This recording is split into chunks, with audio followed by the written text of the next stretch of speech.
Voici une micrographie électronique, donc une photographie obtenue avec la technique de microscopie électronique, qui vous montre cette structure d'une papille gustative, avec ici la salive, le pore gustatif, les cellules gustatives dont nous avons parlé, et notamment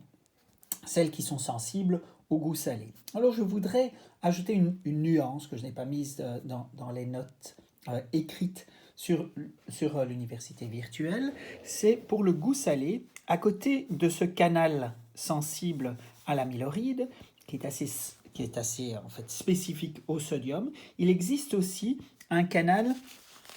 qu'on peut appeler, il a plusieurs noms, un canal cationique, qui est non spécifique, qui laisse entrer des cations, c'est-à-dire des ions chargés positivement, donc notamment le sodium, et il est donc bien responsable de cette sensation de goût salé, mais aussi d'autres ions, par exemple le potassium.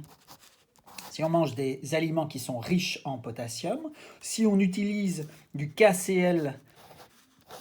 comme sel alternatif pour ne pas prendre du NaCl, par exemple, on nous a prescrit de ne pas manger trop de sodium à cause des effets physiologiques de l'excès de sodium, on pourrait le remplacer par un sel de remplacement qui est le chlorure de potassium. Eh bien, nous aurions une sensation de goût salé qui est moins puissante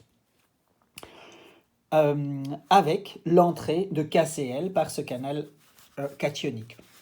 Nous percevons aussi le potassium comme goût salé dans des aliments qui en contiennent beaucoup, notamment des aliments où il y a des fruits qui sont fort concentrés, des confitures, des soupes, des bananes, des fraises, que sais-je.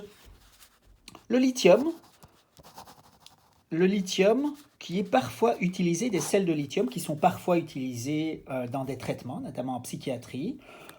peut, quand on les prend, nous donner un goût salé si le lithium se retrouve libre dans la salive et emprunte alors ce canal cationique qui,